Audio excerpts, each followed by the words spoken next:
ಅಮೆರಿಕದ ನಡುವಿನ ಮಹಾಯುದ್ಧ ಏನಿದೆ 16ನೇ ದಿನಕ್ಕೆ ಕಾಲಿಟ್ಟಿದೆ.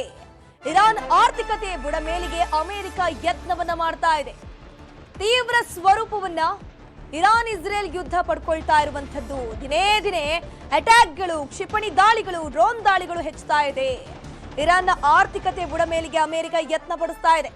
ಇರಾನ್ನ ಖಾರ್ಗ್ ದ್ವೀಪದ ಮೇಲೆ ಮಿಸೈಲ್ ದಾಳಿಯಾಗಿದೆ. ನಿನ್ನೆಯಿಂದ ಇರಾನ್ನ ಒಂದು ಖಾರ್ಗ್ ದ್ವೀಪ ಏನಿದೆ ಇದರ ಮೇಲೆ ಮಿಸೈಲ್ ದಾಳಿಗಳು ಆಗ್ತಾನೆ ಇದೆ. ದಾಳಿಯ ವಿಡಿಯೋವನ್ನ ರಿಲೀಸ್ ಮಾಡಿದೆ ಅಮೆರಿಕ. ಇರಾನ್ನಿಂದಲೂ ಕೂಡ ಪ್ರತಿ ದಾಳಿ ಜೋರಾಗಿ ನಡೀತಾ ಇದೆ. ಈ ಖಾರ್ಗ್ ಅನ್ನುವಂಥ ದ್ವೀಪ ಏನಿದೆ ಇದೊಂದು ರೀತಿ ವ್ಯವಹಾರಕ್ಕೆ ಹಬ್ ಪಾಯಿಂಟ್ ಅಂತಾನೆ ಹೇಳ್ಬಹುದು. ಹರ್ಮುಜ್ ಜಲಸಂಧಿ ತಡೆದ್ರೆ ಉಗ್ರ ದಾಳಿಯ ಎಚ್ಚರಿಕೆಯನ್ನು ನೀಡಲಾಗಿದೆ. ಇಡೀ ಖಾರ್ಗ್ ದ್ವೀಪವೇ ಒಡೇಸ್ ಮಾಡುವಂತಹ ಬೆದರಿಕೆ. ಖಾರ್ಗ್ ದ್ವೀಪದಲ್ಲಿ ಖನಿಜ ಸಂಪತ್ತು, ತೈಲಗಳನ್ನ ಶೇಖರಣೆ ಮಾಡಲಾಗುತ್ತೆ. ಅದಾದ ಮೇಲೆ ಅಲ್ಲಿಂದಲೇ ಎಲ್ಲವೂ ವ್ಯವಹಾರಗಳು ಕೂಡ ಆರಂಭ ಆಗೋದು. ಅಮೆರಿಕದ ಬೆದರಿಕೆಗೆ ಇರಾನ್ ಮಾತ್ರ ಜಗ್ತಾ ಇಲ್ಲ, ಬಗ್ತಾ ಇಲ್ಲ, ದಾಳಿಯನ್ನ ಮುಂದುವರೆಸಿದೆ. ಹರ್ಮುಜ್ ಭದ್ರತೆಗೆ ಜಗತ್ತು ಕೈ ಜೋಡಿಸಬೇಕು ಅಂತ ಹೇಳ್ಕೊಂಡು ಟ್ರಂಪ್ ಇಲ್ಲಿ ಕರೆಯನ್ನ ಕೊಟ್ಟಿರೋದು. 90% ತೈಲ ರಫ್ತು ಖಾರ್ಗ್ ದ್ವೀಪದಿಂದ ಆಗತ್ತೆ. 90% ಗಮನಿಸ್ತಾ ಹೋಗಬಹುದು. ಅಮೆರಿಕದ ಬೆದರಿಕೆಗೆ ಬಗ್ಗದೆ ಇರಾನ್ ಕೂಡ ಪ್ರತಿದಾಳಿಯನ್ನ ಮಾಡ್ತಾ ಇದೆ. ಹರ್ಮುಜ್ ಭದ್ರತೆಗೆ ಜಗತ್ತು ಕೈ ಜೋಡಿಸಬೇಕು ಅಂತ ಹೇಳ್ಕೊಂಡು ಟ್ರಂಪ್ ಒತ್ತಡ ಹೇರ್ತಾ ಇರೋದು. ಮೊಸ್ತಫಾ ಖಮೇನಿಯ ಹತ್ಯೆಗೆ ಟ್ರಂಪ್ ಒಂದಷ್ಟು ಪ್ಲಾನ್ ಅನ್ನ ಮಾಡಾಯಿತು. 92 ಕೋಟಿ ಘೋಷಣೆ ಮಾಡಿದ್ರು. 10 ಮಂದಿ ಇರಾನಿನ ಅಧಿಕಾರಿಗಳು ಮೊಸ್ತಫಾ ಖಮೇನಿಯನ್ನ ಇನ್ಕ್ಲೂಡ್ ಮಾಡಿಕೊಂಡು ಅವರ ಪತ್ತೆಯನ್ನ ಮಾಡಿಕೊಟ್ರೆ, ಅವರ ಚಲನವಲನದ ಬಗ್ಗೆ ಮಾಹಿತಿ ಕೊಟ್ರೆ 92 ಕೋಟಿಯನ್ನ ಘೋಷಣೆ ಮಾಡಿತ್ತು. ಇರಾಕ್ನ ಎರ್ಬಿಲ್ ನಗರದ ಮೇಲೆ ದಾಳಿಯಾಗಿದೆ.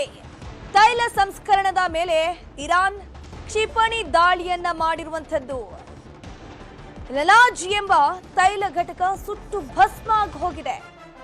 ಇರಾಕ್ ಮೇಲೆ ಇರಾನ್ ಅಟ್ಯಾಕ್ ಅನ್ನ ಮಾಡ್ತಾ ಇರೋದು. ಲಲಾಜ್ ಎಂಬ ತೈಲ ಘಟಕ ಸುಟ್ಟು ಹೋಗ್ಬಿಟ್ಟಿದೆ. ಅಮೆರಿಕದ ಟ್ರೈನಿಂಗ್ ಸೆಂಟರ್ ಮೇಲೂ ಕೂಡ ಅಟ್ಯಾಕ್ ಆಗಿದೆ. 5 ಖಂಡಾಂತರ ಕ್ಷಿಪಣಿಗಳಿಂದ ದಾಳಿಯಾಗಿರೋದು. ಟೆಲ್ ಅವೀವ್ ಮೇಲೂ ಕೂಡ ಭಾರೀ ದಾಳಿ ಮುಂದುವರಿತಾನೆ ಇದೆ. ಟೆಹರಾನ್ ಒಂದ್ ಕಡೆ, ಇನ್ನೊಂದ್ ಕಡೆ ಟೆಲ್ ಅವೀವ್, ಇಬ್ಬರೂ ಕೂಡ ದಾಳಿಗಳು ಆಗ್ತಾನೆ ಇದೆ. ಎಸ್ಪೆಷಲಿ ತೈಲ ಸಂಸ್ಕರಣಾ ಘಟಕಗಳಿರ್ಬೋದು. ಅದಾದ ಮೇಲೆ ಒಂದಷ್ಟು ಅಮೆರಿಕ ಸೇನಾ ನೆಲೆಗಳು, ವಾಯು ನೆಲೆಗಳಿರುವಂಥದ್ದು. ಅಮೆರಿಕದ ಟ್ರೈನಿಂಗ್ ಸೆಂಟರ್ ಏನಿದೆ ಇವುಗಳನ್ನೇ ಇರಾನ್ ಇಲ್ಲಿ ಟಾರ್ಗೆಟ್ ಮಾಡ್ತಾ ಇದೆ. ಮತ್ತು ಅದ್ರ ಜೊತೆಗೆ ಈ ಅಮೆರಿಕ ಮತ್ತು ಇಸ್ರೇಲ್ ಏನಿದೆ, ಇರಾನ್ನ ಪವರ್ ಅಂತ ಇರುವಂತದ್ದು ತೈಲ ಸಂಸ್ಕರಣಾ ಘಟಕಗಳು. ಅದರಿಂದಲೂ ಕೂಡ ಅವರಿಗೆ ತುಂಬಾ ಬೆನಿಫಿಟ್ ಇದೆ. ಒಂದು ಹರ್ಮುಜ್, ಅದ್ರ ಜೊತೆಗೆ ತೈಲ ಸಂಸ್ಕರಣಾ ಘಟಕಗಳನ್ನು ಕೂಡ ಟಾರ್ಗೆಟ್ ಮಾಡಿದ್ರೆ ಎಲ್ಲ ಆಯಾಮದಲ್ಲೂ ಕೂಡ ಅವರನ್ನ ಹಿಡಿದಿಟ್ಕೊಳ್ಬಹುದು ಅನ್ನುವಂಥದ್ದು ಇಸ್ರೇಲ್ ಮತ್ತು ಅಮೆರಿಕಾದವರ ಲೆಕ್ಕಾಚಾರ. ಇಸ್ರೇಲ್ಗೆ ಇರಾನ್ನಿಂದ ಖಡಕ್ ವಾರ್ನಿಂಗ್ ಅನ್ನ ನೀಡಲಾಗಿದೆ. ಎಲ್ಲೇ ಇದ್ರೂ ಕೂಡ ಹುಡುಕಿ ಕೊಂದೇ ಹಾಕ್ತೀವಿ, ಕೊಲ್ತೀವಿ ಅಂತ ಹೇಳ್ಕೊಂಡು ಇಸ್ರೇಲ್ನ ಪ್ರಧಾನಿ ನೆತನ್ಯಾಹುಗೆ IRGC ಎಚ್ಚರಿಕೆಯನ್ನ ಕೊಟ್ಟಿದೆ. ನಿನ್ನೆ ಅಷ್ಟೇ ಬೆಂಜಮಿನ್ ನೆತನ್ಯಾಹು ಹತ್ಯೆ ಆಗಿದೆ ಅಂತ ಸುದ್ದಿ ಹಬ್ಬಿತ್ತು. ಸೊ ಇಸ್ರೇಲ್ ಸ್ಪಷ್ಟನೆ ಕೊಡುವಂತ ಕೆಲಸ ಮಾಡಿದ್ರು, ನಮ್ಮ ಪ್ರಧಾನಿಗಳು ಆರೋಗ್ಯವಾಗಿದ್ದಾರೆ ಅಂತ. ಸೊ ಈಗ ಇರಾನ್ ವಾರ್ನಿಂಗ್ ಅನ್ನ ಕೊಡ್ತಾ ಇದೆ, ನಿಮ್ಮ ಪ್ರಧಾನಿಯನ್ನ ಎಲ್ಲೇ ಇದ್ರೂ ಕೂಡ ಹುಡುಕಿ ಕೊಂದಾಗ್ತೀವಿ ಅಂತ ಹೇಳ್ಕೊಂಡು IRGC ಎಚ್ಚರಿಕೆ ಕೊಟ್ಟಿದೆ. ನಮ್ಮ ಮಕ್ಕಳನ್ನ ಕೊಂದವರನ್ನ ನಾವು ಸುಮ್ಮನೆ ಬಿಡೋದಿಲ್ಲ, ಸರ್ವೋಚ್ಚ ನಾಯಕನ ಕೊಲೆ ಮಾಡಿದ್ದೀರಿ, ಯುದ್ಧ ನಿಲ್ಲಿಸಲ್ಲ ಅಂತ ಇರಾನ್ ಸಂದೇಶವನ್ನ ಕೊಟ್ಟಿದೆ. ಇಲ್ಲಿ ಮೊಸ್ತಫಾ ಖಮೇನಿ ಕೂಡ ಎಲ್ಲಾ ರೀತಿಯಲ್ಲೂ ಯುದ್ಧಕ್ಕೆ ಸನ್ನದ್ಧ ಅನ್ನೋ ರೀತಿ ಸಂದೇಶವನ್ನ ರವಾನಿಸ್ತಾ ಇದ್ದಾರೆ. ಸೊ ತಂದೆಯ ಸಾವಾಗತ್ತೆ, ಎಷ್ಟೋ ಜನ ನಾಗರಿಕರ ಸಾವು ನೋವಾಗಿದೆ. ಸೊ ಆದ್ರೂ ಕೂಡ ಇರಾನ್ ಇಸ್ರೇಲ್ ಮೇಲೆ ಪ್ರತಿದಾಳಿಯನ್ನ ಮುಂದುವರಿಸೇ ಹರಿಸ್ತೀವಿ, ನಮ್ಮ ಎಷ್ಟೋ ಜನ ಮಕ್ಕಳನ್ನ ಕೊಂದು ಹಾಕ್ಬಿಟ್ಟಿದ್ದೀರಿ ನೀವು. ಅದರಲ್ಲೂ ಪ್ರಮುಖವಾಗಿ ಇಸ್ರೇಲ್ನ ಪ್ರಧಾನಿ ಆಗಿರುವಂತಹ ಬೆಂಜಮಿನ್ ನೆತನ್ಯಾಹು ಏನಿದ್ದಾನೆ, ಈತ ಎಲ್ಲಿದ್ದಾನೆ ಆತನನ್ನ ಹುಡುಕಿ ಕೊಂದು ಹಾಕ್ತೀವಿ, ಆದಷ್ಟು ಬೇಗ ಈತನ ಕೊಲೆ ಆಗತ್ತೆ ಅಂತ ಹೇಳ್ಕೊಂಡು ಇರಾನ್ ಈಗ ವಾರ್ನಿಂಗ್ ಅನ್ನ ಕೊಡ್ತಾ ಇರೋದು. ಹೋಟೆಲ್ ಉದ್ಯಮಕ್ಕೆ ಗ್ಯಾಸ್ ಆಘಾತ, ಕೆಲ ಹೋಟೆಲ್ಸ್ ಬಂದ್, ಮೆನು ಕಟ್. ಬೀದಿ ಬದಿ ವ್ಯಾಪಾರಿಗಳಿಗೆ ಗ್ಯಾಸ್ ಬರೆ, ಜೀವನಕ್ಕೆ ಪೆಟ್ಟು ಕೊಡ್ತಿದೆ LPG. ಸಣ್ಣ ವ್ಯಾಪಾರಿಗಳ ಸಂಕಷ್ಟ ಹೇಗಿದೆ? ನ್ಯೂಸ್ 18 ನಲ್ಲಿ ಕಣ್ಣೀರ ಕಥೆಗಳು. Gas emergency day 6 news 18 reality check story ಇದು.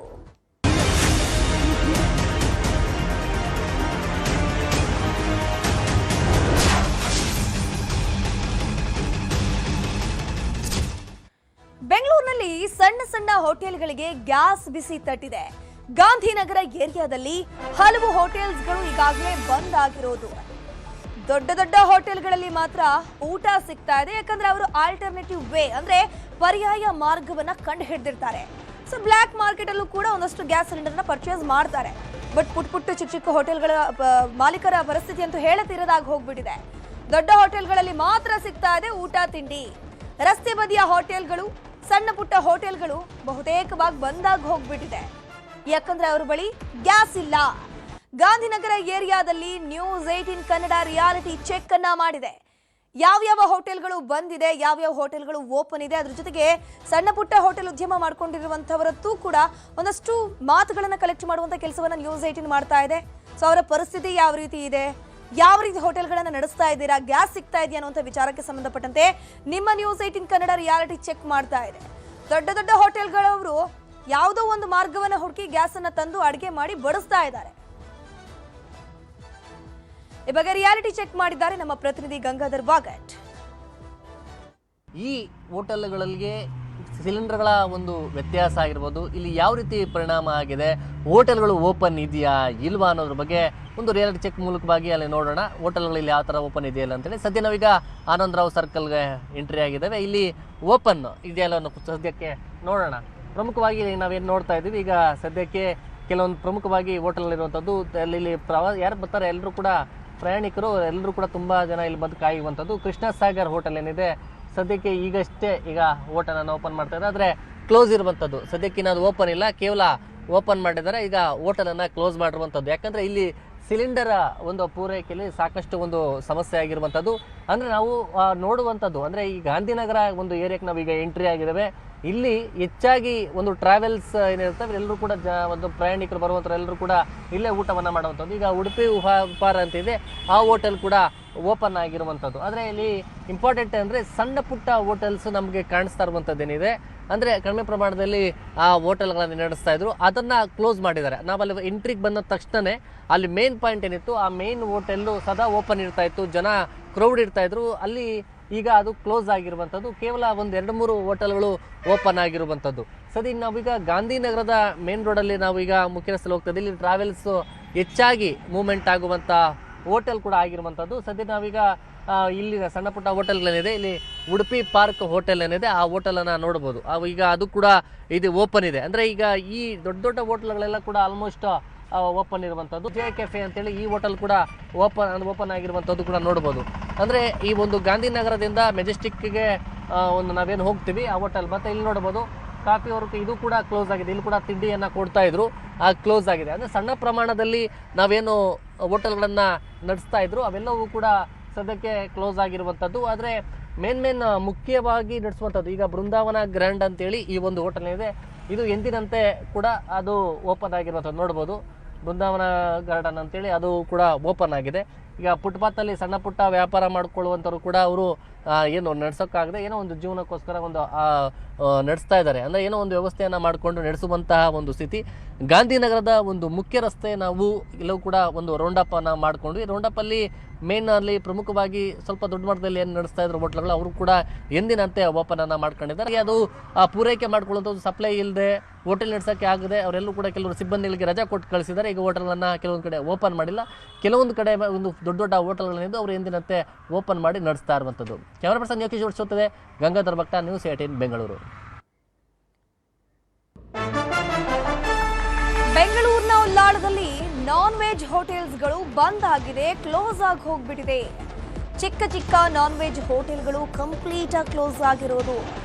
ಬಿರಿಯಾನಿ ಹೋಟೆಲ್ ಕೆಲವು ಕಡೆ ಓಪನ್ ಇದೆ, ಇನ್ನು ಕೆಲವು ಕಡೆ ಕ್ಲೋಸ್ ಆಗಿದೆ. ವಿದ್ಯಾರ್ಥಿಗಳ ಫೇವ್ರೇಟ್ ಪೂಜಾ ತಿಂಡಿ ಮನೆ ಕೂಡ ಕ್ಲೋಸ್ ಆಗಿರೋದು. ಯಾಕಂದ್ರೆ ವಿದ್ಯಾರ್ಥಿಗಳು ಎಸ್ಪೆಷಲಿ ಚಿಕ್ಕ ಚಿಕ್ಕ ತಿಂಡಿ ಅಂಗಡಿಗಳೆಲ್ಲ ಹೋಗ್ತಾ ಇರ್ತಾರೆ. ಸೊ ಇದು ಕೂಡ ಕ್ಲೋಸ್ ಆಗಿದೆ.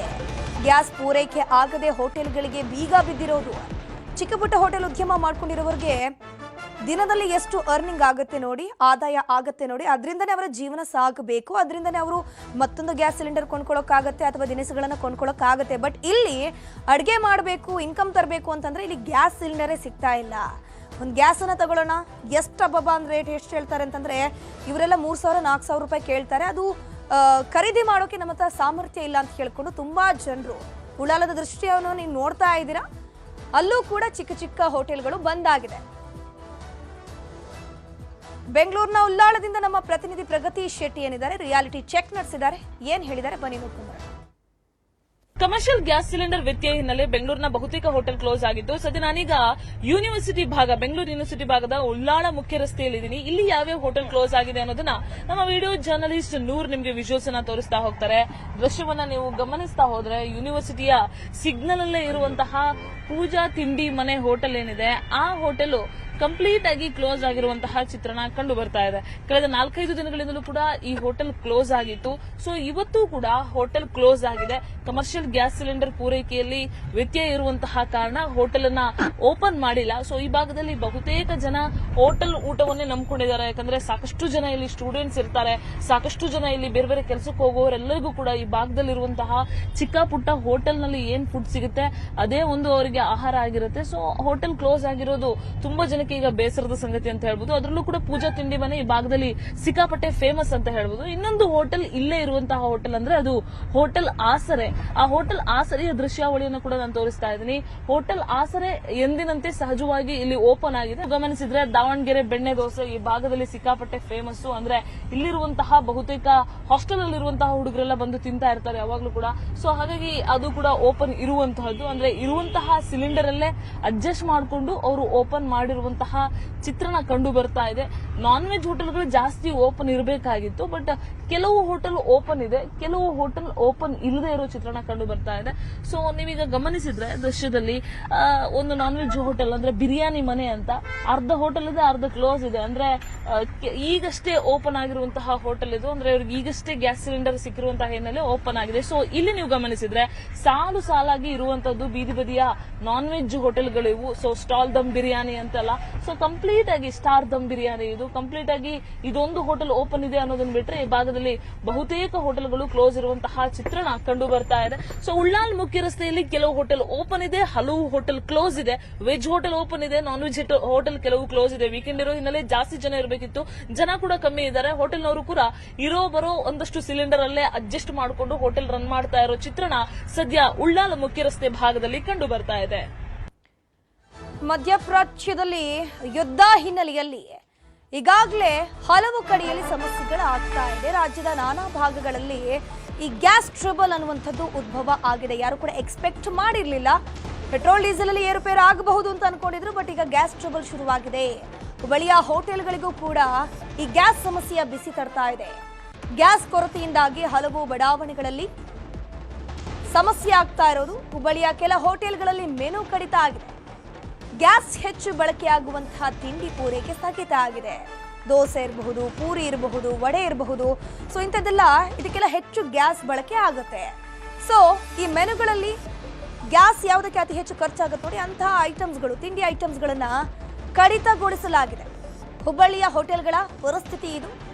ಎಲ್ಲರೂ ಕೂಡ ಪೆಟ್ರೋಲ್ ಡೀಸೆಲ್ ಬೆಲೆಯಲ್ಲಿ ಏರುಪೇರು ಆಗ್ಬೋದು, ಪೆಟ್ರೋಲ್ ಡೀಸೆಲ್ನ ಅಭಾವ ಉಂಟಾಗಬಹುದು ಅಂತ ಅನ್ಕೊಂಡಿದ್ರು. ಬಟ್ ಅನ್ಎಕ್ಸ್ಪೆಕ್ಟೆಡ್ಲಿ ಗ್ಯಾಸಿನ ಸಮಸ್ಯೆ ತಲೆದೂರಿದೆ. ಈಗಾಗಲೇ ಒಂದು ಶಿಪ್ ಭಾರತಕ್ಕೆ ಬಂದಿರೋದು, ಇನ್ನೆರಡು ಶಿಪ್ ಆನ್ ದ ವೇ ಇದೆ. ಸಮುದ್ರ ಮಾರ್ಗದ ಮೂಲಕ ಭಾರತಕ್ಕೆ ಬರ್ತಾ ಇದೆ. ಸೊ ನೋಡಬೇಕು ಇನ್ನೆಷ್ಟು ದಿನ ಈ ರೀತಿ ಗ್ಯಾಸ್ ಸಮಸ್ಯೆ ಮುಂದುವರಿಯುತ್ತೆ ಅನ್ನುವಂಥದ್ದು. ಯಾಕಂದ್ರೆ ಈ ಒಂದು ಗ್ಯಾಸ್ ಸಮಸ್ಯೆಯಿಂದಾಗಿ ಹೋಟೆಲ್ ಇರಬಹುದು, PG ಇರಬಹುದು, ಹಾಸ್ಟೆಲ್ಗಳಲ್ಲೂ ಕೂಡ ಸಮಸ್ಯೆ ಉಂಟಾಗ್ತಾ ಇದೆ. ನಮ್ಮ ಹುಬ್ಬಳ್ಳಿಯ ಪ್ರತಿನಿಧಿ ಶಿವರಾಮ್ ಅಸುಂಡಿ ಪ್ರತ್ಯಕ್ಷ ವರದಿಯನ್ನ ಕೊಟ್ಟಿದ್ದಾರೆ, ನೋಡೋಣ. ಈ ಒಂದು ಸಂಡೇ ಸಂದರ್ಭದಲ್ಲಿ ಸಾಕಷ್ಟು, ಯಾಕಂದರೆ ಹೊರಗಡೆ ತಿನ್ನುವಂತಹ ಒಂದು ಜಾಸ್ತಿ ಹೊರಗೆ ಬಂದು ಇದು ಉಪಹಾರ ಮಾಡೋದು ಇತ್ಯಾದಿಗಳನ್ನ ನಾವು ನೋಡ್ತೀವಿ. ಹೀಗಾಗಿ ಯಾವ ರೀತಿ ಒಂದು ಹೋಟೆಲ್ಗಳ ಪರಿಸ್ಥಿತಿ ಇದೆ ಅಂತೇಳಿ ನಾನು ರಿಯಾಲಿಟಿ ತೋರಿಸ್ತಾ ಇದ್ದೀನಿ. ಇಲ್ಲಿ ನಾವೀಗ ಗುರುದತ್ ಭವನ ಹೋಟೆಲ್ನಲ್ಲಿ ಇದ್ದೀವಿ. ಇದು ಗುರುದತ್ ಭವನ ಸಾಕಷ್ಟು ಅಂದರೆ ಜನಸಾಮಾನ್ಯರಿಂದ ಹಿಡಿದು VVIP ವರೆಗೂ ಸಹ ಬಂದು ಇಲ್ಲಿ ಉಪಹಾರ ಮಾಡುವಂತಹ ಒಂದು ಹೋಟೆಲ್ ಆಗಿದೆ. ಹುಬ್ಬಳ್ಳಿಯ ಒಂದು ಖ್ಯಾತ ಹೋಟೆಲ್ ಆಗಿದೆ. ಇಲ್ಲಿ ಸಾಕಷ್ಟು ಇವತ್ತು ಸಂಡೇ ಆಗಿರೋದ್ರಿಂದಾಗಿ ಸಾಕಷ್ಟು ಗ್ರಾಹಕರು ಇಲ್ಲಿ ಬಂದಿದ್ದಾರೆ ಮತ್ತು ಬೆಳಿಗ್ಗೆಯಿಂದಲೂ ಸಹ ಉಪಹಾರ ಮಾಡ್ತಾ ಇದ್ದಾರೆ. ಏನು ಯಾವ ರೀತಿಯ ಒಂದು ವೆರೈಟಿಗಳು ಸಿಗ್ತಾ ಇದೆಯಾ ಇಲ್ಲ ಇತ್ಯಾದಿಗಳು ಸಹ, ಯಾಕಂದರೆ ಈಗೇನು ಸಿಲಿಂಡರ್ ಕೊರತೆಯ ಕಾರಣದಿಂದಾಗಿ ಸಾಕಷ್ಟು ಸಮಸ್ಯೆಗಳಾಗ್ತಾ ಇದೆ. ಅಂದರೆ ಎಲ್ಲ ಐಟಮ್ಗಳು ಏನು ಒಂದು ಸಿಗದ ಉದಾಹರಣೆನೂ ಸಹ ಇದೆ. ಹಾಗಾಗಿ ಒಂದು ಗ್ರಾಹಕರನ್ನೇ ಮಾತಾಡ್ಸೋಣ. ಉಪಹಾರಕ್ಕೆ ಬಂದಿದ್ರಿ, ಏನು ನೀವು ಕೇಳಿದ ಐಟಮ್ ಸಿಗ್ತಾ ಇದೆ? ಸಿಗ್ತಾ ಇದೆ, ಏನೂ ಕೊರತೆ ಇಲ್ಲ, ಸದ್ಯ ಎಲ್ಲ ಸಿಗ್ತಾ ಇದೆ. ಇಲ್ಲ, ಏನೂ ಪ್ರಾಬ್ಲಮ್ ಇಲ್ಲ. ಹುಬ್ಳಿಲಿ ಎಲ್ಲ ಹೋಟ್ಲು ಓಪನ್ ಇದೆ, ಎಲ್ಲ ಕರೆಕ್ಟಾಗಿ ಸಿಗ್ತಾ ಇದೆ. ಯಾವ ಐಟಮು ಕೊರತೆ ಇಲ್ಲ, ಎಲ್ಲ ಐಟಮು ಸಿಗ್ತಾ ಇದೆ. ಇಲ್ಲಿ ಏನು ಸಾಕಷ್ಟು ಗ್ರಾಹಕರು ಇಲ್ಲಿ ಏನು ಕೂಡ್ಲಿಕ್ಕೂ ಸಹ ಜಾಗ ಇರಲಾರ್ದ ಪರಿಸ್ಥಿತಿ ನಿರ್ಮಾಣ ಆಗಿದೆ ಅಂತ ಹೇಳ್ಬೋದು. ಉಪ್ಪಿಟ್ಟು, ಇಡ್ಲಿ ಇತ್ಯಾದಿ, ಪೂರಿ ಇತ್ಯಾದಿಗಳನ್ನ ಸಹ ಅಷ್ಟೇ ಮಾಡ್ತಾ ಇದ್ದಾರೆ. ಉಳಿದಂತೆ ಕೆಲವೊಂದು ಐಟಮ್ಗಳನ್ನ ಕಡಿತ ಮಾಡಲಾಗಿದೆ. ಈಗ ಗ್ರಾಹಕರನ್ನ ಮಾತಾಡ್ಸೋಣ. ಎಸ್ ಸರ್, ಇಲ್ಲಿ ನಮ್ಮ ರೆಗ್ಯುಲರ್ ಕಸ್ಟಮರ್ ನಾವಿಲ್ಲಿ ಎವ್ರಿ ಸಂಡೇ ಬಂದೇ ಬರ್ತೀವಿ. ಎಲ್ಲ ಫ್ಯಾಮಿಲಿ ಜೊತೆ ಬರ್ತೀವಿ. ಇಲ್ಲಿ ನಮ್ಮ ಪೂರಿ ಮತ್ತು ಇಡ್ಲಿ ವಡ ಭಾರಿ ಟೇಸ್ಟಿ ಇರುತ್ತೆ. ಮಧ್ಯಾಹ್ನ ಮೇಲೆ ಪಲಾವೆಲ್ಲ ಇರುತ್ತೆ. ಇಲ್ಲ, ಚೆನ್ನಾಗಿದೆ ಹೋಟೆಲ್ ಎಲ್ಲ ಚೆನ್ನಾಗಿದೆ. ಏನಿಲ್ಲ ಹಾಗೇನಿಲ್ಲ, ಎಲ್ಲ ಚೆನ್ನಾಗಿ ನಡೀತಾ ಇದೆ. ಚೆನ್ನಾಗಿದೆ ಸರ್. ದಹಿ ವಡ ಆರ್ಡ್ರ್ ಮಾಡಿದ್ದೀವಿ, ಬರ್ತಾ ಇದೆ ಇನ್ನು. ಚೆನ್ನಾಗಿದೆ. ಸಿನ್ಸ್ ಆಫ್ ಭಾಳ ಹಳೆ ವರ್ಷದ ಹೋಟೆಲ್ ಇದು. ನಾನು ಚಿಕ್ಕವಳಿರೋ ಇದ್ದಾಗೂ ಇದೇ ಹೋಟೆಲ್ ಇತ್ತು. ಇಲ್ಲಿ ಯಾವ ರೀತಿ ತೊಂದರೆ ಆಗಿಲ್ಲ ಸರ್ ಇದುವರೆಗೂ. ಸೊ ಓನರ್ ಕೂಡ ವೆಲ್ ನೋನ್ ಪರ್ಸನ್ಸ್ ಇಂದ ಧಾರವಾಡ, ಸೊ ಅವ್ರು ಮೇಂಟೈನ್ ಮಾಡ್ತಾ ಇದ್ದಾರೆ. ಸೊ ಯಾವುದೇ ರೀತಿ ತೊಂದರೆ ಆಗಿಲ್ಲ ಇದುವರೆಗೂ. ಬಟ್ ಕೆಲವೊಂದು ಪ್ಲೇಸಸಲ್ಲಿ ಹೋದರೆ ಅನಿಸುತ್ತೆ ಪ್ರಾಬ್ಲಮ್ ಆಗ್ತಾ ಇದೆ. ಈಗ ಇಲ್ಲ ಅಂತಂದರೆ ಅಟ್ಲೀಸ್ಟ್ ಇದು ಆಫ್ಟರ್ 20 days ಆದರೂ ಆಗ್ಬೋದು ಅಂತ ಅನಿಸ್ತಾ ಇದೆ. ಸೊ ಎಲ್ಲರ ಅಭಿಪ್ರಾಯ ಅದೇ ಥರ ಇದೆ ಸರ್. ಸದ್ಯ ಏನೂ ತೊಂದರೆ ಅನ್ನಿಸ್ತಿಲ್ಲ, ಬಟ್ ಬೇರೆ ಕಡೆ ಎಲ್ಲ ನೋಡಿದಾಗ ಅನಿಸುತ್ತೆ. ಬಟ್ ಈಗಿಲ್ಲ ಅಂದ್ರೆ ಇನ್ನೊಂದು 20 ದಿನ ಆದ್ಮೇಲೆ ಆದರೂ ಆಗ್ಬೋದು. ಆದ್ರೆ ಮನೆಯಲ್ಲಿ ಏನೂ ಕೊರತೆ ಆಗಿಲ್ಲ. ಇನ್ನು ಸಿಲಿಂಡರ್ ನಾವು ಬುಕ್ಕಿಂಗ್ ಮಾಡಿದೆಲ್ಲ ಬರ್ತಾ ಇದೆ. ಅಂದರೆ ಮನೆಯಲ್ಲೇನು ತೊಂದರೆ ಇಲ್ಲ. ಆದರೆ ಏನು ವೀಕೆಂಡ್ ಅನ್ನೋ ಕಾರಣಕ್ಕೆ ನಾವು ಮನೆಗೆ ಏನು ಉಪಹಾರಕ್ಕೆ ಬಂದಿದ್ದೀವಿ. ಕೆಲವೊಂದು ಕಡೆ ತೊಂದರೆ ಆಗ್ತದೆ ಅನ್ನೋ ಒಂದು ಮಾತು ಹೇಳ್ತಾರೆ. ಇಲ್ಲಿ ಏನು ಹೋಟೆಲ್ ಅವ್ರನ್ನ ಮಾತಾಡ್ಸೋಣ. ಸರ್, ಈಗ ಏನು ಸಿಲಿಂಡರ್ ಕೊರತೆ ಕಾರಣದಿಂದಾಗಿ ಏನೆಲ್ಲ ಬದಲಾವಣೆಗಳು ಮಾಡಿ? ಬದಲಾವಣೆ ಅಂದರೆ ಏನು, ಇದು ಪುರಿ ಮಾಡೋದು, ಆನಂತರ ದೋಸೆ, ಗ್ಯಾಸ್ ಯಾವುದು ಜಾಸ್ತಿ ಖರ್ಚು ಆಕೈತಿ ಅದನ್ನು ಕಡಿಮೆ ಮಾಡ್ತೀವಿ ಅಷ್ಟೇ. ಇಡ್ಲಿ ವಡ ಇವನ್ನ ಮಾಡ್ತೀವಿ, ಉಪ್ಪಿಟ್ಟು ಅವಲಕ್ಕಿ. ಗ್ಯಾಸ್ ಯಾವುದು ಕನ್ಸ್ಯೂಮ್ ಕಡಿಮೆ ಆಗುತ್ತೆ ಅದನ್ನು ಮಾಡ್ತೀವಿ. ಏಜೆನ್ಸಿ ಅವ್ರ ಕಡೆ ಬುಕ್ ಮಾಡಿದಾಗ ಬಂತಂದ್ರೆ ಮಾಡ್ತೀವಿ, ಇಲ್ಲ ಅಂದ್ರೆ ಇಲ್ಲ. ಮೇನ್ ಕೆಲಸ ಆಗೋದು ಗ್ಯಾಸ್ನಿಂದ. ಗ್ಯಾಸ್ ಕೊರತೆ ಐತಿ, ಯಾವುದು ಅನುಕೂಲ ಆಕೈತಿ ಅದನ್ನು ಮಾಡ್ತೀವಿ ಅಷ್ಟೇ. ಸಮಸ್ಯೆ ಐತಿ, ವ್ಯಾಪಾರ ಕಡಿಮೆ ಆಕೈತಿ. ಮತ್ತು ಗ್ಯಾಸ್ ಇಲ್ಲಂದಾಗ ಅಡುಗೆ ಮಾಡೋದು ಹೆಂಗೆ ರೀ? ಈಗ ಇಮಿಡಿಯೇಟ್ ಇಡ್ಲಿ ಒಲಿ ಮತ್ತು ಆನಂತರ ಕಟ್ಟಿಗೆ ಒಲಿ ಮಾಡ್ಲಿಕ್ಕೆ ಸಾಧ್ಯ ಇಲ್ಲ. ಅದು ಹೆಂಗೆ ಸಾಧ್ಯ ಐತಿ? ಇಲೆಕ್ಟ್ರಿಕ್ ಮಾಡೋಕೆ ಅದು ಸಪ್ಲೈ ಆಗೋದಿಲ್ಲ. ಹೊಸ ಇನ್ವೆಸ್ಟ್ಮೆಂಟ್ ಅಂದ್ರೆ ಯಾರಿಗೂ ಆಗೋದಿಲ್ಲ. ಈಗ ಸಮಸ್ಯೆ ಐತಿ. ಇಲ್ಲಿ ಗುರುದತ್ ಹೋಟೆಲ್ ಭವನದ ಒಂದು ಮ್ಯಾನೇಜರ್ದ ಅಭಿಪ್ರಾಯವಾಗಿದೆ. ಶಿವರಾಮ ಮಸುಂಡಿ, ನ್ಯೂಸ್ 18 ಹುಬ್ಬಳ್ಳಿ.